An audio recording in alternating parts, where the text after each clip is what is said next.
pessoal! Estamos mais uma vez abrindo as portas do Saramban, o seu podcast de literatura coreana. E hoje iremos falar do livro Atos Humanos, da premiada autora Han Gang, que ganhou o Nobel do ano passado. E esse é o meu livro favorito coreano. E, para a gente começar essa nova temporada, eu vou explicar para vocês qual é o tema. O tema dessa temporada vai ser saúde mental. Então, por isso a gente escolheu livros que vão falar de traumas e de algumas coisas que remetem a esses temas. Então, talvez sejam livros que tenham um pouco de gatilho, né? Alguns assuntos mais sensíveis. Mas eu espero que vocês gostem dos debates. Vai ser sempre com convidados. Então, hoje, eu tô aqui no estúdio e acho que vocês já perceberam que a Bruna não veio, infelizmente. Mas, para esse bate-papo de hoje, eu trouxe a maravilhosa que traduziu esse livro, a nossa querida professora Jiun Kim. Oi, tudo bem? Eu falo, oi, tudo bem, pessoal? Eu sou a Gi, prazer. Obrigada pelo convite. Ai, Gi, obrigada, sério. A gente fazia tempo que queria trazer você, mas acabava que não conseguia encaixar o livro em um tema, e dessa vez a gente conseguiu. Então, muito obrigada por ter aceitado o convite, ter remanejado a sua agenda aí para vir falar com a gente. Aliás, falando em agenda, obrigada por não terem desistido da gente, porque a gente está aí com alguns episódios atrasados, exatamente porque a gente está com uma agenda complicada. Esse também é um dos motivos da Bruna não estar aqui hoje, porque a Bruna tem ficado mais para o Rio, ela está com outros afazeres. E, aliás, a notícia ruim de hoje é que a Bruna não vai participar dessa temporada toda. Então, vai ser sempre eu e um convidado. Mas fiquem com a gente, vão ser convidados maravilhosos e livros maravilhosos que a gente vai tratar também no meio desse caminho aí de todos esses episódios. Então, vamos lá. O tema de hoje é a mente e as suas fragilidades na literatura coreana, com o livro Atos Humanos. Só os recadinhos de começo, que essa temporada, novamente, é patrocinada pela LTI. Palmas pra gente, mais uma vez. E a gente vai falar um pouquinho também dos livros que estão na pré-venda, porque tá cheio de livro coreano vindo aí, viu, gente? Já vão anotando, mas a gente vai deixar também os links no final, né, na descrição do episódio. Que a gente tá na pré-venda o Solo Leveling, o volume 7, o Kingsmaker, volume 1, o Como Capturar um Tigre, a Livraria das Memórias. Aí temos também o Decidi Viver Como Eu Mesma, que é um livro de não ficção, que tá vindo aí, parece que é indicado pelo BTS, então já coloca na lista. E também temos mais um recadinho que esse episódio tá saindo logo antes da virada cultural. E a gente vai estar participando da virada cultural no Centro Cultural Coreano. Vai ter várias atividades no dia 24 e 25 de maio. Então, quem puder também, vai até o Centro Cultural, que vai conseguir se divertir muito com várias atrações. Bom, era isso, acredito. Hoje não tem spoiler, porque a gente não vai entrar muito no tema do livro, né? Assim, da história em si. E também é um fato histórico, então todo mundo já sabe o que aconteceu. Quem acompanha um pouco, né, a literatura coreana, a cultura coreana em si. E a gente tá gravando aqui hoje também, no final de semana, né? Aconteceu o 45º ano, né? Que aconteceu esse levante em Gwangju.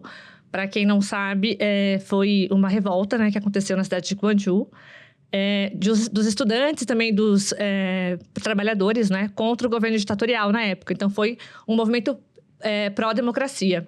E por isso que a gente convidou a Di para conversar com a gente sobre isso, porque a Di nasceu em Gwangju, certo, Di? Sim. Você fala para a gente um pouquinho da sua história, né, que você nasceu em Gwangju, a sua trajetória até você chegar aqui no Brasil e ser a tradutora de Han Kang.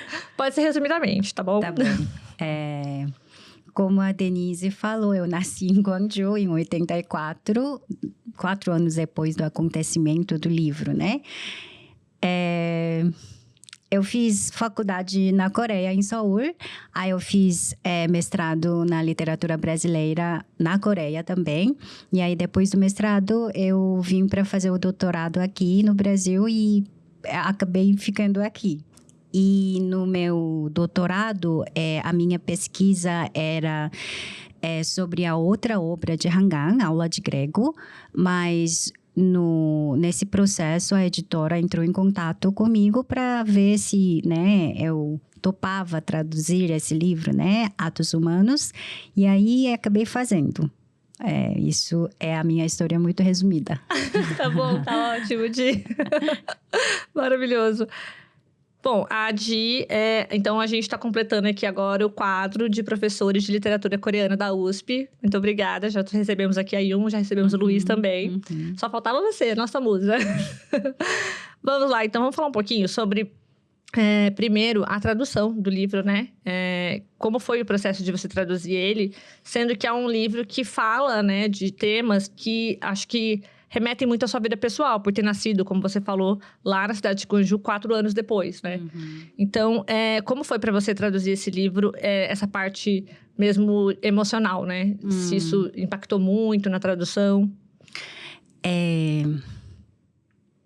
Nem no processo da tradução, que foi só o processo que foi complicado para mim, porque antes de receber essa proposta da editora, eu recusei, na verdade, no começo, porque eu não tinha traduzido nenhuma obra coreana para o português. E a língua portuguesa não é a minha língua materna, né? Então, eu estava com receio de traduzir porque eu já tinha lido, né, o livro, e eu conhecia a história. Então, para ser a minha primeira tradução, o texto era pesado demais e esse romance eu gosto, né, das obras dela, mas eu diria que é o romance favorito meu dela. Então, eu pensava que alguém que tem mais experiência tem que traduzir essa obra. Então, eu recusei no começo. Eu falei que eu não estou preparada para traduzir isso, tal. Mas a editora, né, o editor que, né, fez aquela proposta, me falou que não, mas pensa com calma, não precisa dar resposta. Mas é um assunto sensível demais e eu estava muito preocupada. Aí, junto com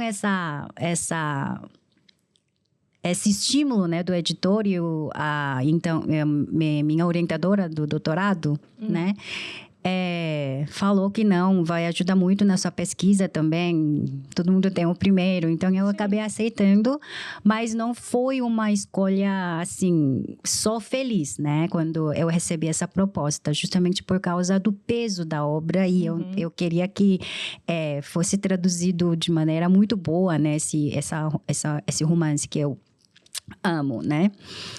Aí eu aceitei.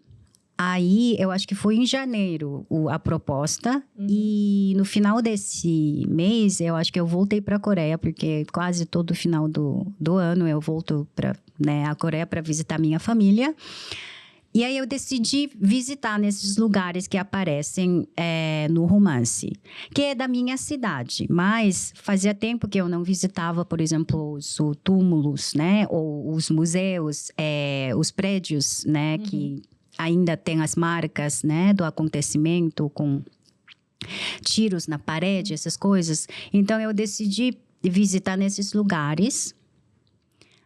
Eu não sei o que eu esperava, mas eu precisava me preparar mentalmente antes de começar a tradução. Claro, eu tinha lido mais uma vez, né, antes dessa viagem. E aí, eu não queria fazer essa tradução como um trabalho técnico. Então, eu visitei nesses lugares para me preparar. E eu voltei e comecei. Mas eu sofri muito, eu sonhava muito, porque, em primeiro lugar, a editora não dá muito tempo, né, para a tradução. Então, foi, assim, 7, 8 meses que eles me deram. E era durante a pandemia. Então, eu traduzia, né, todo dia, né, algumas páginas, mas eu sonhava muito. Algumas noites eu acordava à noite por causa do conteúdo, por causa da pressão, né? Também. E também por causa do acontecimento. Algumas linhas, né, me deixavam agoniada. Então, o processo foi bem pesado. Na época, eu não percebia porque era uma tarefa para ser feita. Então, eu estava me segurando, mas quando eu refleto, né, agora, que foi um processo muito, assim, pesado, mas ao mesmo tempo eu me sentia muito honrada também pela essa chance com essa obra. Mas emocionalmente falando, que se a pergunta é isso, sim, eu acho que eu fiquei afetada muito ao longo de 8 meses. Muito interessante, porque para quem já leu, ou para quem vai ler agora, né, é muito indicado. No epílogo, né, que é onde a narradora, a autora se coloca na história como uma personagem narradora, ela conta que ela também, quando decidiu escrever esse livro, foi visitar esses lugares. Então, você também fez esse processo de visitar os lugares. Inclusive, a gente também, eu e a Bruna, a gente foi em Gwangju, a gente foi no cemitério, né, e nesse prédio onde tem as marcas de balas e tudo isso. Eu também não sei o que a gente procurava, mas realmente sentir um pouco essa história, né? De como foi. E lidando com isso, voltando para sua cidade, para ver um pouco mais disso. Você chegou a comentar com pessoas que você conhecia lá? Conhece alguém que viveu alguma coisa disso? Chegou em você algum relato sobre esse momento? Não específico? Diretamente, eu não conheço. Eu acho que quando eu era criança, porque como eu nasci e cresci em Gwangju, nas escolas a gente visitava nesses museus, né, como uma atividade extra fora da sala de aula. Então, para mim, mesmo que não tenha contato, né, não tivesse contato direto com as pessoas que sofreram, né, como os personagens do romance, era alguma coisa tão, assim, perto de mim. Só que eu não percebia disso, porque eu não conhecia as pessoas das outras cidades, né? Até a faculdade. Então, é alguma coisa bem, assim, que fica perto de você, da sua história, da sociedade.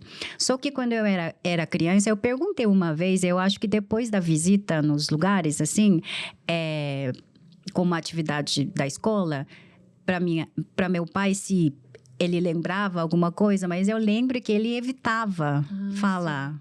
E aí, mesmo sendo criança, eu percebi que ele não está querendo, sabe? Então, meio que eu não lembro a resposta dele, mas eu lembro que eu perguntei uma vez para o meu pai e nunca mais. Entendo. A gente recebeu aqui a Anne Moraes, quando a gente foi falar sobre o episódio sobre Grama, que também é um livro que tem uma história bastante pesada, baseada em fatos reais também. E ela compartilhou um pouquinho com a gente da pesquisa que ela estava fazendo na época, e falando exatamente sobre esse resgate, né, dessas memórias dolorosas e o quanto o silêncio está impregnado nisso. E também essa questão que você acabou de comentar sobre como mesmo você não tendo vivido, você estando imerso ou ouvindo de longe os relatos, aquilo te impacta, né? Que aí tem a ver um pouco com o que ela estudou lá, que quem quiser vai ouvir esse episódio, que é muito bom, aliás. Ela falava um pouco sobre a questão de memória individual, coletiva e memória cultural, né?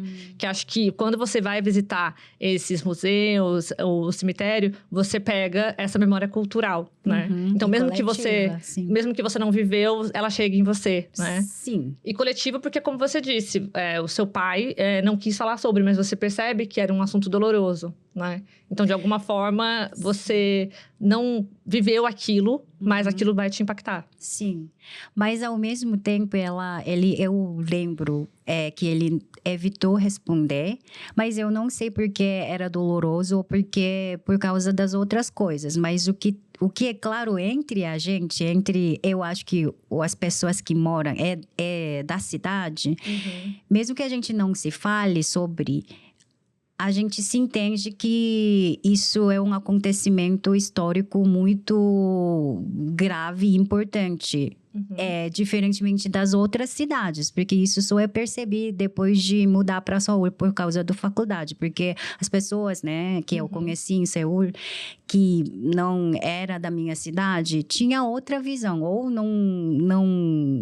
claro que conhecia o acontecimento, mas não, lembrava quando o assunto surge, mas para a gente, eu acredito que para o povo de Gwangju, a gente sempre tem isso na mente. Então, eu acho que é um pouco diferente, sabe? Que mesmo no silêncio, o silêncio, a gente compartilha o silêncio. Sim. Talvez as pessoas fora até também não sabiam muito sobre o assunto, por causa das questões mesmo que envolveram, né? De repressão. né? Pode ser, sim. Porque durante muito tempo essa história ficou em disputa, né? Aliás, até hoje um pouco, Até né? hoje, Se sim. isso foi um movimento pró-democracia, se isso foi um movimento comunista. Aí tem aqui no Ocidente, muitas vezes a gente acaba chamando de massacre de Gwangju, né? Se referindo mais às mortes, né, que aconteceram. Enquanto que na Coreia isso é lembrado como o levante de Gwangju, né? Como movimento pró-democracia, né? Isso. Movimento democrático. Então, são narrativas diferentes que são contadas, Sim. né? Dependendo de quem vai falar, né? Sim. Na verdade, acho que todos os países que viveram ditadura têm um pouco isso, né? Sim. E aqui no Brasil a gente viveu mais ou menos no mesmo período que a Coreia. Isso, quando você era pequena, acho que ainda as coisas estavam muito mal resolvidas, né? Sobre essa questão, né? Sim, eu Era muito acredito que recente. sim. Isso. Era muito recente. Sim. Sim, e houve, como você falou, você teve sonhos, coisas assim. Houve trechos específicos que você lembra que foi muito difícil de traduzir, assim, por questões mesmo de serem pesados, sabe? Bom, não só por causa de um fator, né? Por causa da língua, a linguagem, o próprio conteúdo. E eu não posso escolher alguns trechos só, porque quase toda a parte foi difícil, né? Mas tem uma parte que... Porque imagina, eu li esse livro muitas vezes por causa da minha tradução, né? E né, traduzir... de uma certa forma, é uma leitura mais lenta que você pode ter, né? Mas tem a parte que sempre me faz chorar, por mais que eu tente me segurar, que é no epílogo, que eu acho que eu fico me segurando ao longo dos capítulos, aí chega no epílogo, eu já, fico com a emoção carregada, em primeiro lugar. E aí eu sinto, talvez isso seja pelo fato de que eu estava traduzindo, né, o livro. Então, eu me coloquei muito, talvez, nessa emoção, nessa pressão da escritora Hangang mesmo, que a gente pode ver no epílogo como... com muito cuidado, ela estava se aproximando do assunto, porque ela entendia, né, o peso, né, do conteúdo, da história, né. Ela não visita um irmão do Dong-ho, né, do personagem, né, pode ser não, né, a gente não sabe o nome verdadeiro do menino, aí o irmão dele... Ela encontra ele para perguntar se ela podia escrever, né, sobre o acontecimento. E aí ele falou que podia, mas escreva bem para ninguém mais insultar ele mais, né? Falar coisas erradas sobre o meu irmão mais novo, né, que morreu, né? Essa parte, cada vez que eu lembro, eu não... Até agora, tô quase chorando de novo. E eu nunca passei essa parte, esse trecho, sem chorar. Sem chorar. Eu também já li esse livro várias vezes e eu também sempre choro, porque é muito pesado, né? Eu acho que nessa parte do epílogo, e também no trecho da mãe, né? Que é o episódio anterior. Sim. É bem, bem difícil, né? E Di, você já revisitou essa tradução? Você já... Agora, anos depois, né, esse livro foi publicado no Brasil em 2021. Hoje a gente está em 2025. Sim. E foi a sua primeira tradução. Sim. Revisitando ela, há trechos que você talvez mudaria hoje. Porque eu já ouvi bastante tradutor falar isso. Que depois que entrega, fica com aquela agonia. Que, aqui podia ter sido assim. Ou até mesmo os próprios autores, né? Que depois que chega o prazo de entrega, ainda fica com vários arrependimentos. Isso aconteceu com você? Sim, claro. Bom, eu acho que até não está resolvida. A minha relação com o livro não está resolvida ainda com a minha tradução. Eu acho que nos primeiros 2 anos, eu nem conseguia abrir o livro. Eu não abri o livro. Eu abria o livro em coreano de vez em quando eu precisava para dar aula ou para escrever um artigo, sabe? Eu abri o livro em coreano, mas a minha tradução não consegui nem abrir. Aí eu acho que faz poucos anos, dois anos, que eu comecei a olhar de novo, não porque eu estava preparada para ver, mas porque eu precisava para os artigos, né? Para escrever, né? E neste ano eu estou escrevendo um artigo novo sobre o livro também, que eu vou apresentar na Espanha, né, em julho. E daí eu tô olhando a minha tradução, sim, tá cheio das partes que, imagina, ainda mais como eu sou estrangeira e agora faz 9 anos que eu tô aqui no Brasil. Sim. A minha relação com a língua portuguesa também está mudando. Sim. Então, 4 anos ou 5 anos é muito tempo para eu entender a língua portuguesa de maneira diferente. Então, sim, tá cheio dos trechos que eu gostaria de mudar, mas já foi. E eu percebo os erros também. Os erros de português, ou eu não sei, eu não posso detectar todas as partes, porque tinha a parte da preparação também, que uma pessoa da editora modificou também. Então, bom, eu não sei como que os outros tradutores que têm mais experiência lidam com isso. Eu ainda não sei. Mas está não resolvida ainda. Mas, exatamente, um livro ele é feito a várias mãos, né? Sim. Tem o primeiro autor, depois a preparação, a tradução, a revisão. Então, na verdade, talvez, às vezes, quando você lê essa versão final, você já comparou alguma vez com a versão que você entregou? Porque, às vezes, é bem diferente. Não, isso sim. Não, mas esse processo, não. Se eu abrir aquele arquivo, é tudo vermelho, tudo azul, tudo debate em cima do texto, sabe?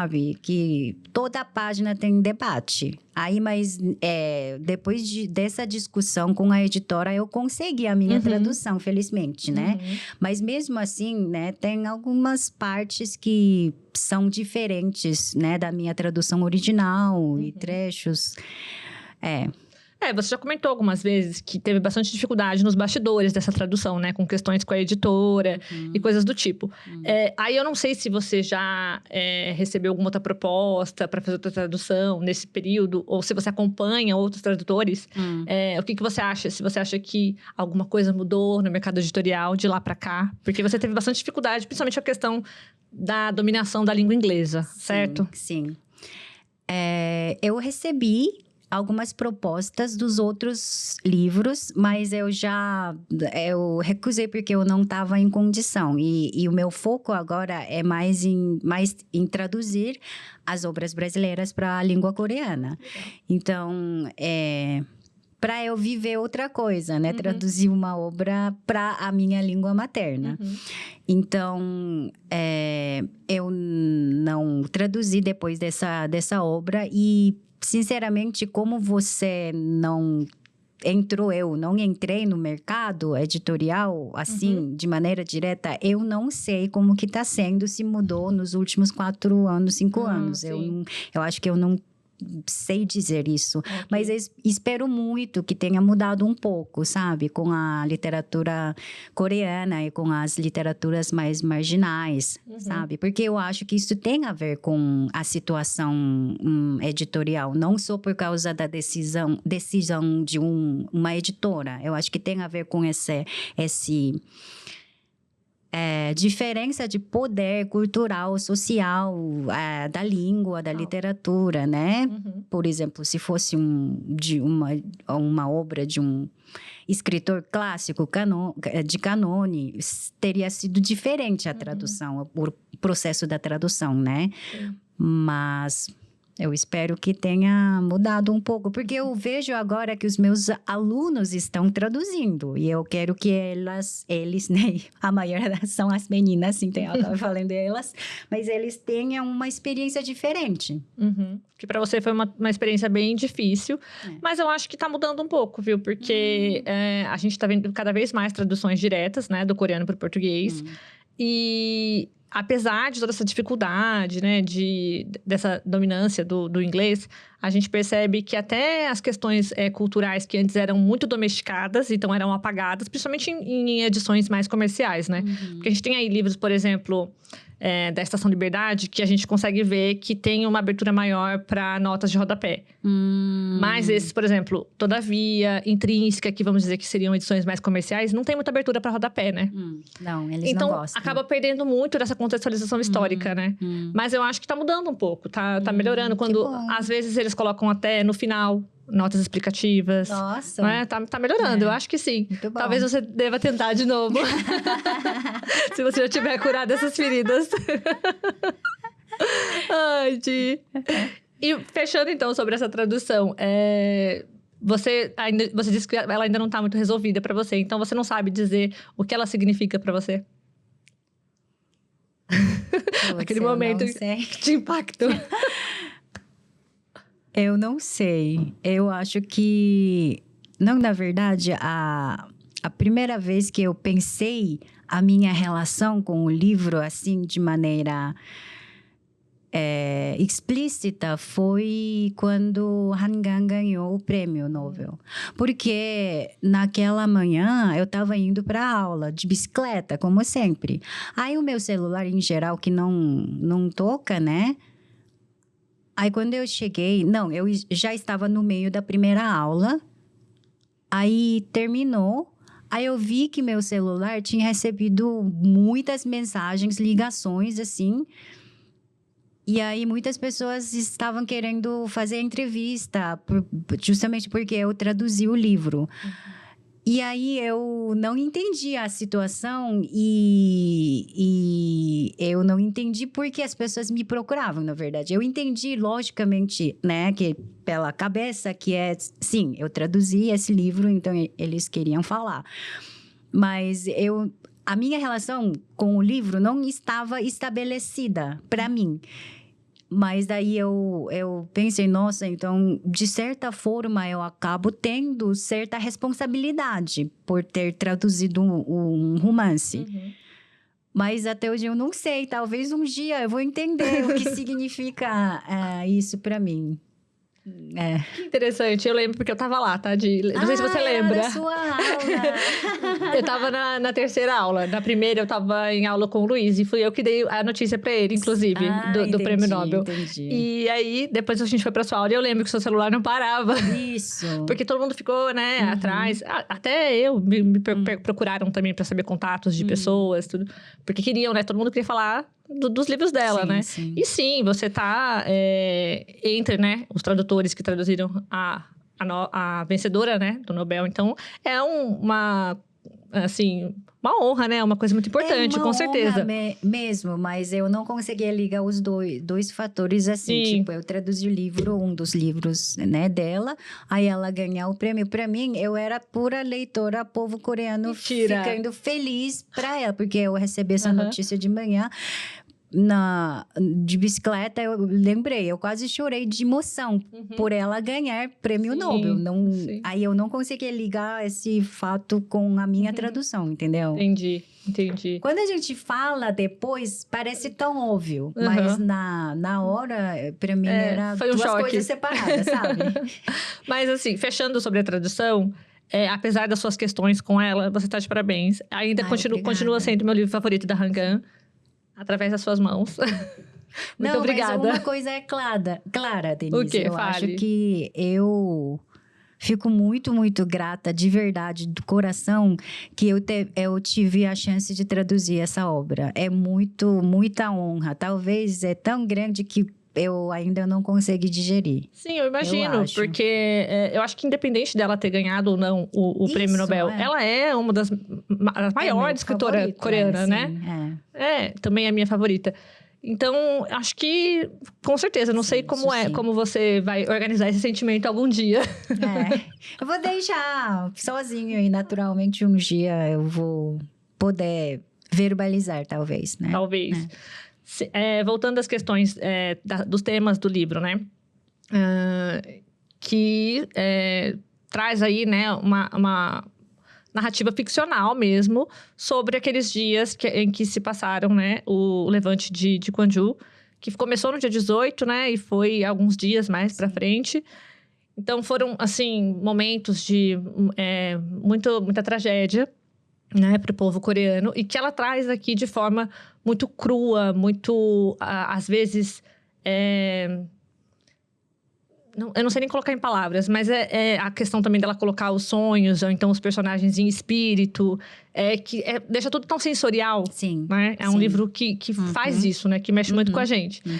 E a gente tá falando sobre questões de saúde mental que estão muito dentro desse livro, porque os personagens, o livro acompanha várias décadas, né? Não só os dias em que aconteceram os acontecimentos, né, dessa situação, mas depois o que cada um passou, né? Quem sobreviveu. Sim, né? sim. E a gente acompanha personagens que não conseguiram mais se relacionar, personagens que acabaram optando por tirar a própria vida, mães que perderam seus filhos. Então, todas essas pessoas foram impactadas por esse trauma, né? E que é um trauma nacional, né? Um trauma coletivo mesmo. Que até hoje, né? É uma ferida aberta na Coreia, né? Aliás, a professora Yoon já falou várias vezes que antigamente na política coreana tinha uma questão sobre se o presidente ia ou não ia visitar o cemitério. Até hoje, na verdade, até a hoje. gente está tendo campanha da eleição, né? Sim. E aí, todo dia eu vejo notícias que o tal candidato não foi visitar, por exemplo, ontem foi, né? No dia 18 de maio. E certo político não foi permitido para entrar porque o povo estava bravo. Essas coisas. Até hoje continua. Né? Essa situação. Sim. Mas e até vai ter a eleição, né? Agora em junho lá. Sim. E os candidatos foram, né? Na cerimônia, né? Sim. Todo ano tem, né? A cerimônia. Desde, acho que 97, né? Todo ano tem uma cerimônia lá nesse cemitério. Em honra às vítimas. Como que você enxerga... não sei se você já parou para pensar nisso. O papel da literatura como, assim, para curar mesmo, né? Essas feridas, né? Porque, por exemplo, a gente vê que a Han-gan, ela coloca muito, né? Esses traumas nas histórias dela. E, por exemplo, a Kim Gun-suk também, ela já falou que o processo de escrita para ela é uma cura. Então, como você enxerga esse processo de escrita, né? A literatura em si, como terapia? Bom, eu acho que as obras, né, pelo menos minha compreensão em relação ao mundo literário da escritora de Han-gan, eu acho que essas palavras curas ou terapia não combinam, eu acho. Porque ela, eu acho que falou, né? Acho não, ela falou numa entrevista, eu não sei quantas vezes ela falou isso, mas ela decidiu escrever sobre esse acontecimento, o Ilpar, né, o 18 de maio, porque ela não tinha mais escolha. Ela sentia que na época, antes de começar a escrever ou pesquisar sobre o assunto para escrever, ela estava avançando, né, com a sua linguagem, né, com as suas obras. E aí, em certo momento, ela sentiu que ela não conseguiria mais avançar sem tratar esse assunto. Que estava na sua mente por muito tempo, na sua subconsciência, sei lá.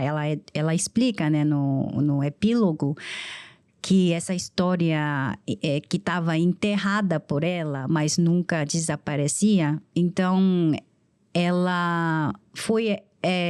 de certa forma, para ela, era um certo tipo de obrigação ou uma tarefa como uma escritora, né? Ninguém deu essa tarefa, mas conforme a sua história, né? E a sua relação com a linguagem literária, acredito que era um trabalho que ela precisava aceitar, por mais que ela, né, queira evitar por causa do peso, né? Então, e a obra em si também não é para curar as almas feridas, porque, em primeiro lugar, não tem como, eu acho. E se a gente tentar curar, é mais fácil, a gente acaba machucando mais. E então, qual seria uma função, né? A palavra é estranha, a função da literatura ou dessa obra em relação ao trauma coletivo ou direta e indiretamente, que seria uma tentativa de abraçar o que aconteceu e continuar. Então, como, né, a gente pode ver, eu acho que não é uma coincidência que essa parte está no último capítulo, né, com a mãe do Dong-ho, mãe do menino, que o Dong-ho, o menino, que é um símbolo, né, do espírito desse acontecimento, que perpassa, né, por todos os personagens, todas essas histórias, ele chamava a sua mãe para o lado das flores, né? Sim, que sim. apesar do frio sombra, que esse espírito que foi violentado e morto pela violência autoritária, que a gente não consegue compreender, o menino nunca desistiu para o lado da luz, lado claro, né? Então, eu acho que isso que o texto está tentando fazer, a gente abraça, porque esse lado violento também é do ser humano. E esse outro lado muito digno do ser humano, que resistiu até o final por causa do amigo ao lado, né? Também é do ser humano.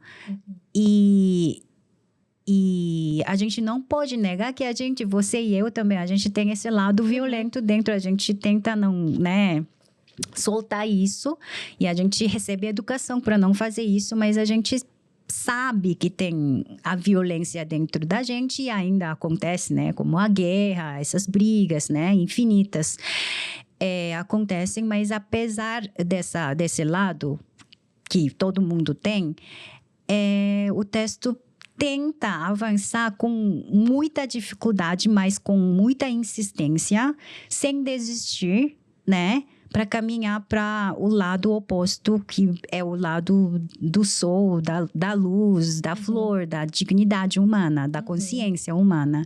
Então, eu acho que pelo menos essa obra não está tentando curar ninguém, porque ela entende que ninguém, talvez Deus, possa fazer isso, mas como mesmo ser humano, a gente tenta fazer essa cura nos outros, eu acho que é impossível. Então,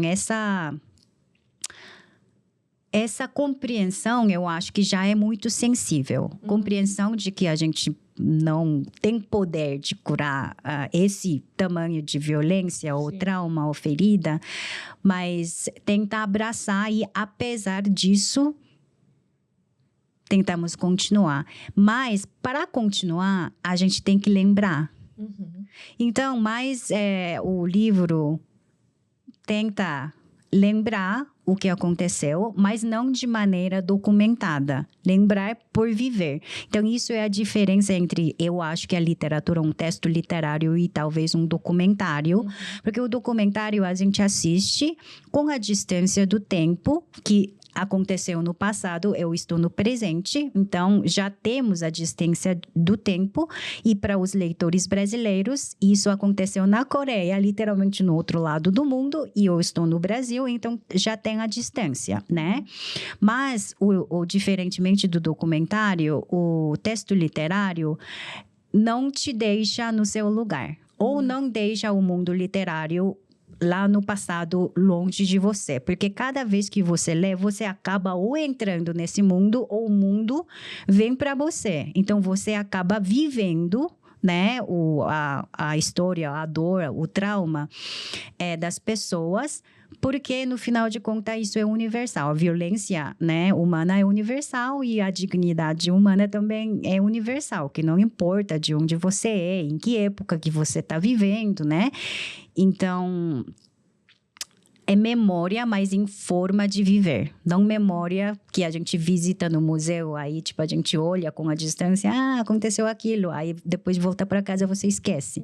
Mas quando a gente lê essa obra, eu acho que a Hang-an conseguiu fazer isso de maneira muito maravilhosa, pela linguagem literária, e isso que acontece. Então, Talvez, se a terapia... Isso depende muito da definição da terapia, né? Terapia, se a terapia fosse alguma coisa que você enfrenta, o que você quer evitar, então sim, eu acho que tem uma função terapêutica. Eu acho que sim, porque acaba que quebra esse silêncio todo, de todos esses Também, anos. sim, Né? E também, talvez, como ela falou, escreve no final, né, que o irmão falou, escreve sobre o meu irmão, mas sobre uma forma que ele não vai ser mal visto. Então, é uma forma de reparação também. Também né? tem isso, o reconhecimento.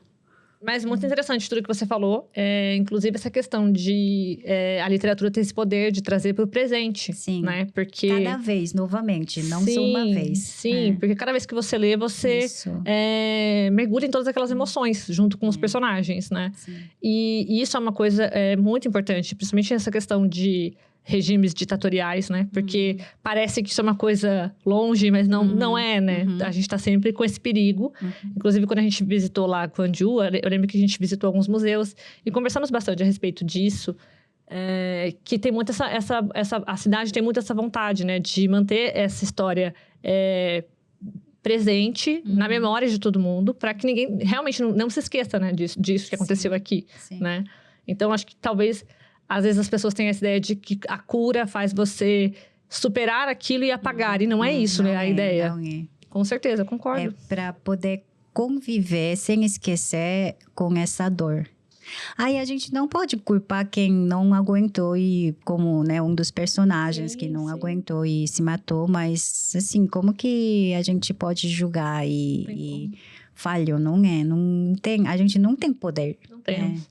Com certeza. E aí, aliás, falando sobre essa parte, né, de reparação, algum processo terapêutico e tudo. E, por outro lado, como essa obra trata, né, você que conhece bem tanto o texto quanto o próprio contexto, né, da obra, o que essa obra tem a dizer sobre adoecimento psíquico, né? Porque a gente falou aqui sobre personagens que, por conta desse trauma, têm impacto para a vida toda. Então, sobreviveu, mas...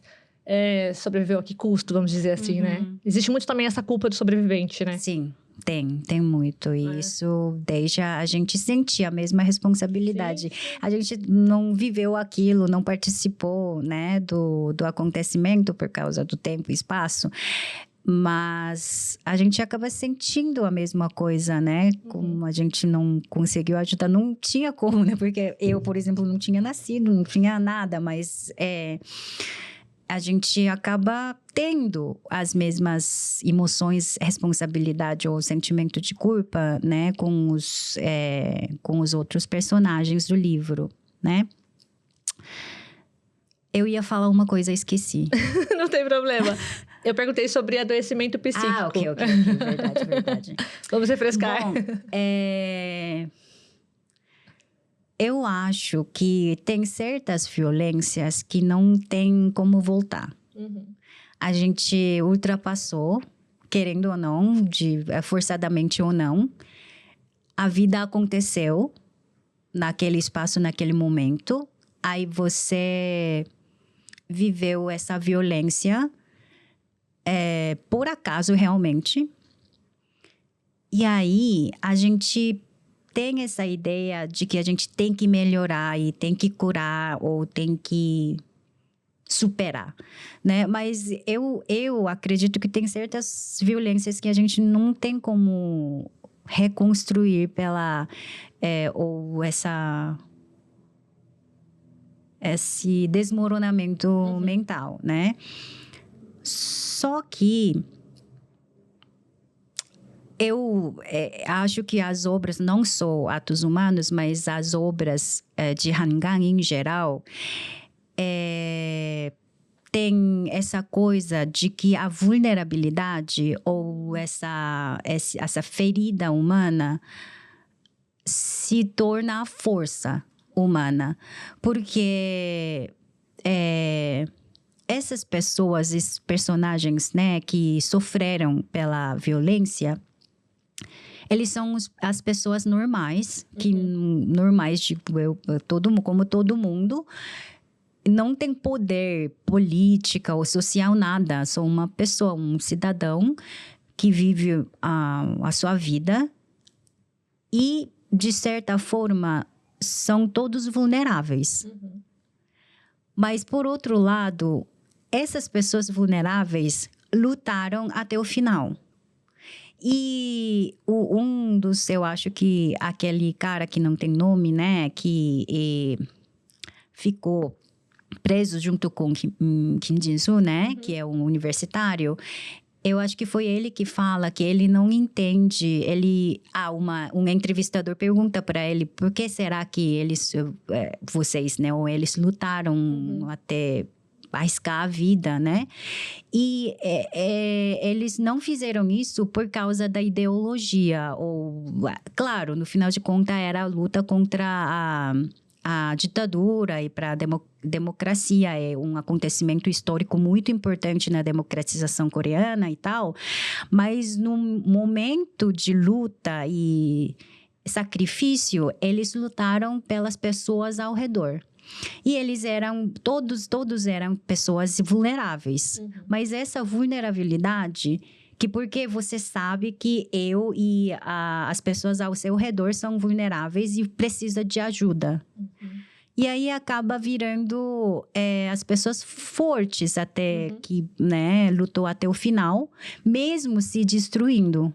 E foram destruídas. Os sobreviventes vivem destruídos, né? A gente não pode falar que foram curados, mas estão se segurando para continuar, mesmo com essa alma destruída. E fez aquilo. E a gente não pode falar que você tem que ficar feliz ou tem que curar, não tem como. Então, os personagens, né, das obras dela... a Yeon-hye também, né? A vegetariana, só para falar um pouco. Yeon-hye, no final, do ponto de vista social, cultural, normal, ela se enlouqueceu, né? Ela quis virar planta. Então, isso é uma loucura como doença psicológica, né? Mas ela resiste até o final, que ela não quer aceitar essa violência ao nível de se destruir. Mas esse se destruir, ou ela fica destruída, enlouquecida, sim, por um lado, é porque ela é vulnerável, não tinha força. Mas, por outro lado, ela tinha tanta força até virar essa coisa, essa planta, né? Com essa mentalidade louca, mas resiste à violência. Então, essas duas coisas, vulnerabilidade e a força, vêm do mesmo lugar. Sim, é uma linha muito tênue que divide as duas coisas, né? Sim, ou seja, ironicamente, a própria vulnerabilidade de ser humano é a fonte de força. Força estranha que a gente não entende muitas vezes, sabe? As pessoas se sacrificam por causa dos outros, sabe? Então, eu acho que eu viajei muito na parte da pergunta, mas... Tá ótimo. Eu concordo muito, inclusive, porque a gente está abrindo essa série, né, sobre essas fragilidades da mente e condições de saúde mental. E a gente vai falar de outros livros também. E, às vezes, a gente vê muito, até na literatura mais atual, essa coisa de tem que curar. Né? Essa coisa de você tem que ficar confortável. E eu também acho que muitas vezes o importante é você se mostrar vulnerável, né? É você abraçar realmente as feridas e mesmo assim seguir em frente, né? Não desistir. Sim. Eu acho que é bem mais difícil do que você se engana que tá curada e vai pra frente, porque uma hora você vai desmoronar, ou no fundo, a gente sabe que é uma mentira sem querer, ou sabe? Sim. Eu acho que isso é a dificuldade da vida. Se fosse possível curar qualquer coisa, a vida seria bem mais simples, né? Com certeza. Inclusive, até mesmo na questão de saúde mental, a gente vê como hoje existe uma exacerbação dos medicamentos, né? Todo mundo meio que quer se anestesiar. Né? Então, também de certa forma, não se mostrar vulnerável, certo? Cada vez, né? Fica cada vez mais difícil você ser você com as suas vulnerabilidades ou os lados fracos, né? Porque Com a certeza. sociedade não gosta disso, Não gosta, né? Ninguém exatamente. gosta de ouvir, né? Ainda mais hoje em dia, que você precisa estar o tempo inteiro 100% produtivo. Sim, então, sim. tudo isso complica. Verdade. Mas maravilha, não viajou não, foi ótimo, tô adorando. E aí, até fechando essa parte, você acha que se chegou ao seu conhecimento, seja de vínculo pessoal, ou sei lá, alguma notícia que você leu, alguma coisa assim, sobre o impacto dessa obra nas pessoas de Quanzhou? O que eles têm a falar sobre, né? Eu não tenho, como eu falei no começo, não tenho contato com as pessoas que viveram diretamente o acontecimento, mas eu não sei se você deve conhecer. Tem muitas obras culturais, literárias, filmes, peças de danças em relação ao acontecimento, né? Mas eu não sei, eu não fico sabendo, porque eu não tenho contato. Mas, para mim, não é que eu conheço todas as obras que tratam esse acontecimento, né? 18 de maio. Mas, para mim, pelo menos, foi uma obra artística que conseguiram tratar o assunto sem exagero, sem menos, sem violar o limite que você tenta dramatizar ou banalizar nada. E eu acho que ela conseguiu o ponto muito exato com a sua linguagem literária. Isso me impressiona. Tem um momento, na verdade, eu confesso que quando eu comecei a ler o segundo capítulo, que o amigo, né, que morreu, virou alma, parece, a gente não sabe. E aí narra, né, tenta entender por que será que ele morreu, quem atirou, né, por qual razão, porque a violência não tem como compreender, né? Mas como tá cheio dessas palavras, linguagem muito da emoção, eu meio que fiquei muito nervosa, porque uma hora vai ultrapassar, vai exagerar. Mas ela ficava ali lá no limite e nunca ultrapassou o limite, ao meu ver, e conseguiu abordar o assunto de maneira muito pontual. Então, eu imagino, né, sempre, muitas vezes que eu penso nessa obra, como seria essa pessoa, essa escritora, que conseguiu esse nível? Deve ter sido um trabalho muito, muito delicado e sensível. Então, eu não sei, não é que eu estou avaliando outras obras que tratam o assunto, mas para mim esse texto literário conseguiu uma maneira muito, muito, muito sensível, que sabe o que fazer e sabe o que não pode fazer, sabe? Sim. Então... Mas esse livro, ele teve... óbvio que hoje ele é Nobel, hoje ele é, né, super concorrido lá na Coreia, né? Inclusive, ela lançou o livro novo, né? Essa semana passada, algo assim. Sim, que é um livro de poesias, contos, algumas coisas assim.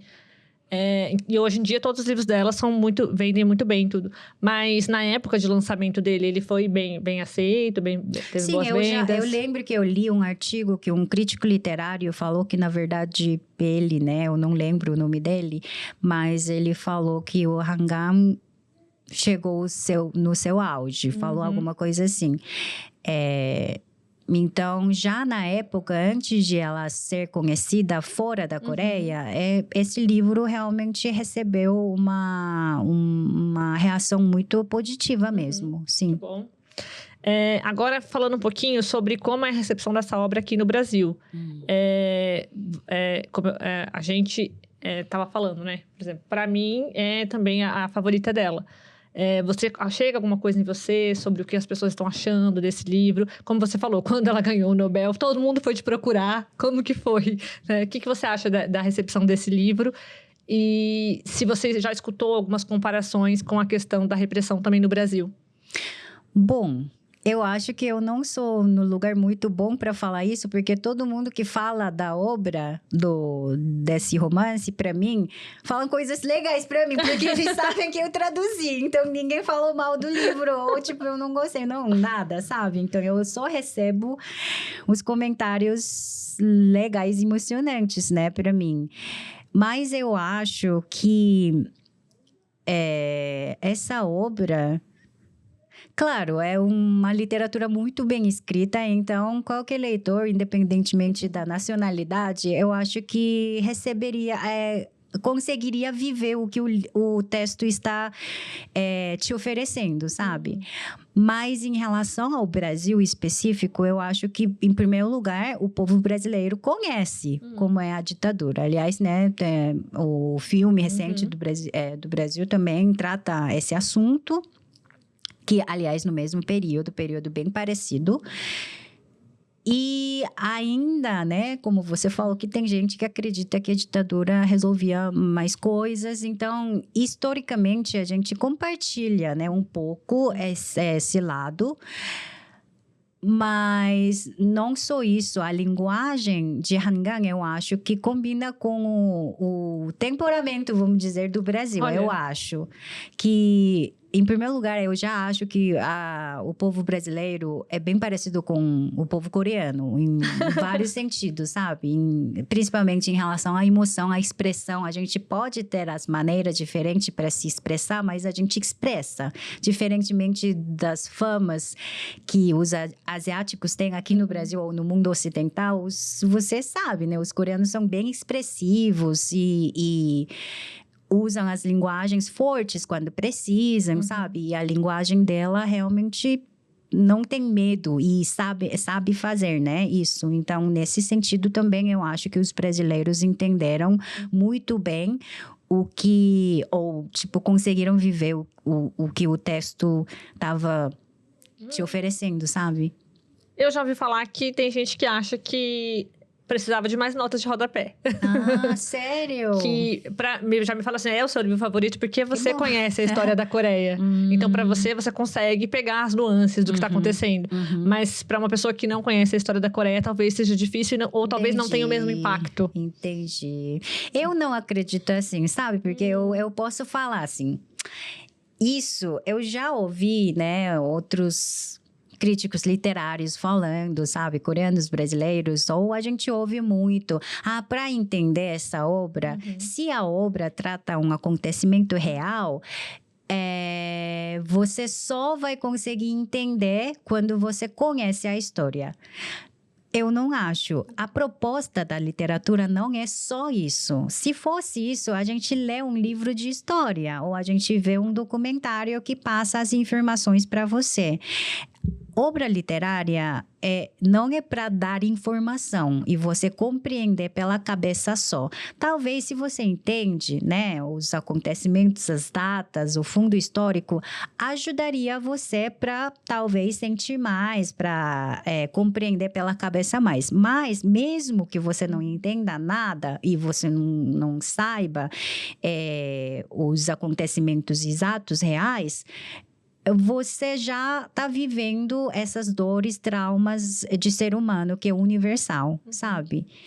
Então, não para mim, a literatura não tem só essa proposta, mas muito mais rica do que passar informação. Então, quem tem medo de ler ou tá com hesitação para começar a ler essa obra, porque dizem que trata um acontecimento na Coreia e tal, eu acho que não. Só leia. Aí, depois de ler, se você, de repente, fica curiosa com o acontecimento real, pesquisa. O ChatGPT fala tudo, mas ChatGPT não pode escrever essa obra, sabe? Exato, concordo muito. Eu acho que, claro, sabendo o contexto, você vai estar mais familiarizado. Talvez uma coisa ou outra... falar você já entende o B, C e o D. Sim. Mas a própria linguagem dela, realmente, ela tem... Pra viver essa obra, não... Ela tem o dom, ela consegue, né, trazer toda a emoção que é necessária. Sim. Eu acho que qualquer obra literária... A literatura é isso, eu acho. Sim. Que não é que você só vai entender. Talvez entender no sentido racional, mas literatura é mais que entender, né? É viver. É sentir, né? É viver, sentir. isso. Concordo. Acho que você já falou um pouquinho sobre a questão de, digamos, o objetivo maior dessa obra, né? Que é trazer essa vulnerabilidade e força. Você acha, então, que seria essa a maior reflexão que essa obra pode trazer? Ou você tem alguma outra mensagem que você acha que essa obra pode deixar com os leitores? Olha, eu acho que não tem a mensagem.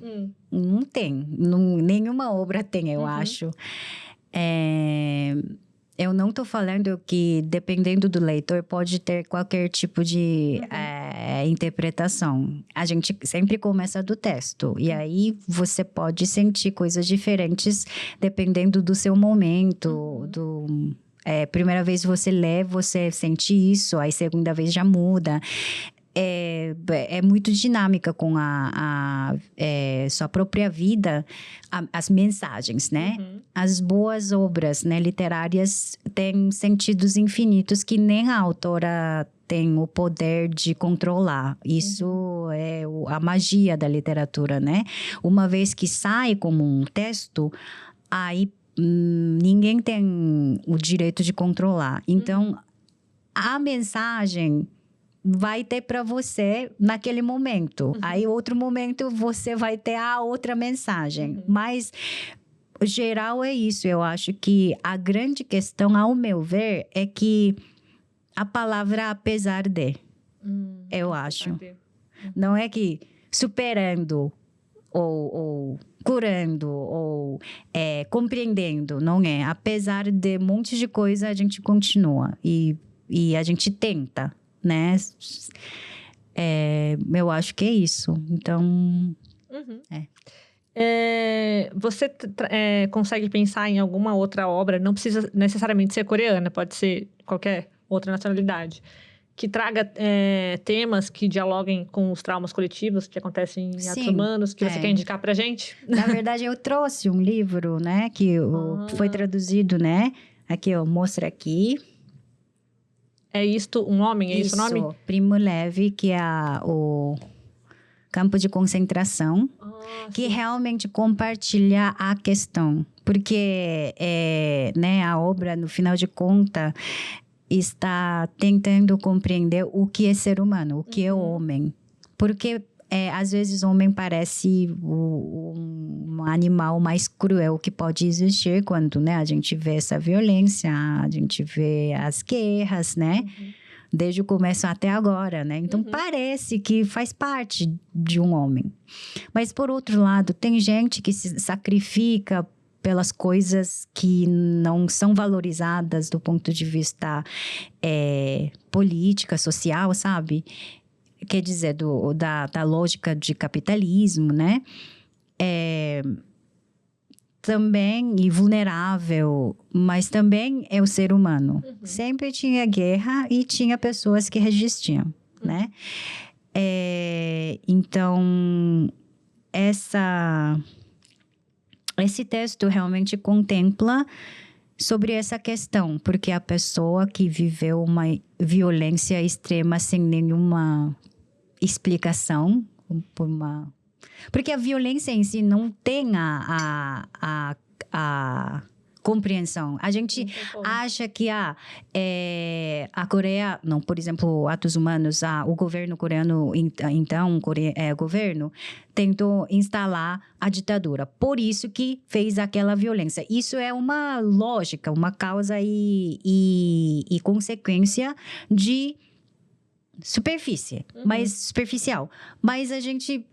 então, quando a gente tem esse motivo, a gente pode fazer a violência? Não tem. A violência, a natureza da violência é isso. Não tem o porquê, não pode ter nenhum motivo, porque não é permitido, né, no final de contas. Mas a pessoa sofreu essa violência e tenta entender o que é o homem. Então, eu acho que compartilha muito, né, com essa obra Atos Humanos. além do fato de que ele também trata o acontecimento real de campo de concentração dos judeus, né? Que é uma violência sem palavra, né? E também tem um conto, infelizmente não tem a tradução, porque é bem recente, né? Um conto de uma escritora nova. Nova, quer dizer, eu acho que ela tem 1 ano mais do que eu. Que saiu, eu acho que 2, 3 anos depois desse romance de Hangang, mas trata de Uirpar, mas com o Uirpar 18 de maio, o acontecimento. Mas com a linguagem totalmente diferente. É um conto, quer dizer novela, né? Não é muito longo, mas Atos Humanos falam dos personagens que realmente participaram do acontecimento diretamente. Mas essa outra obra que se chama Krom Muol Buruji seria... Então, o que eu canto, né? Literalmente traduzindo o conto. De Park Sol-mue, o nome dela é Park Sol-mue. Depois eu coloco na descrição. Fala de uma personagem que não viveu aquele acontecimento. A escritora também nasceu em Gwangju. Mas como esse acontecimento paira na vida das pessoas. Da cidade. Então, é muito indireto. Esse acontecimento só é compreendido pelos cacos entre as palavras. Então, não fala diretamente do acontecimento, mas foca mais nos impactos com o tempo na rotina das pessoas que não viveram o negócio diretamente. Então, eu acredito que quem é mais jovem, né, que como eu, que não viveu diretamente o acontecimento, compartilharia mais com essa emoção dos personagens desse outro conto. Uma linguagem muito experimental mesmo. Quem lê o coreano, eu recomendo. Vou procurar, já me interessei super. E deixa eu só reforçar esse aqui. Vamos lá de novo. A primeira recomendação é o Primo Levi, é Isto, um Homem, esse aqui, da Rocco. Eu acho que agora, né, faz muito tempo, mas eu acho que o próprio Hangang apresentou esse livro. Talvez por isso que eu tenha comprado, eu não lembro. Porque já faz muito tempo, mas ela mesma, eu acho que mencionou. Maravilha, ótimas indicações. Acho que conseguimos gravar um episódio cheio de reflexões, adorei todo o papo. Espero que você também tenha gostado. Eu gostei. Tá convidado para voltar numa outra oportunidade, quando a gente tiver algum outro tema. Você quer deixar algum recadinho? Acho que a gente podia falar um pouquinho do concurso, né, de literatura que vem aí. Sim, pode falar, Denise. Que é notícia fresquinha que eu peguei hoje cedo, gente. Vou compartilhar com vocês. Vai vir aí mais um concurso de literatura com patrocínio da LTI Korea. Dessa vez a professora Di, quem está organizando. Já tá tudo certo. Só ainda não temos datas direitinho da inscrição. Mas vai abordar 2 livros. Isso. O Atos Humanos, da Hangang, e o novo da Hangang, que é o Sem Despedidas, que acabou de ser lançado, né? Com a tradução da Natália T., que também já veio aqui, também já conversou com a gente. Então, já podem começar a ler para vocês prepararem para a resenha. Sim. É isso, certo? Uhum. E aí, o canal da Fefeleche, né? Que vai... Sim, também, provavelmente, pelos outros canais, mas... Dentro de 1 mês, vai sair as informações detalhadas. Isso. E claro que a gente vai trazer aqui para vocês tudo de novo, certinho, para vocês poderem participar. Brasil inteiro, tá? Então, premiações maravilhosas. E, ó, din-din, né? Que é muito bom. Vai ser ótimo, gente. Quem foi com a gente até agora, tudo que a gente falou aqui, a gente vai deixar os links, né? Na descrição. E obrigada, professora Di. Obrigada, Denise. Até o próximo. Tchau, Tchau, tchau. Tchau, tchau.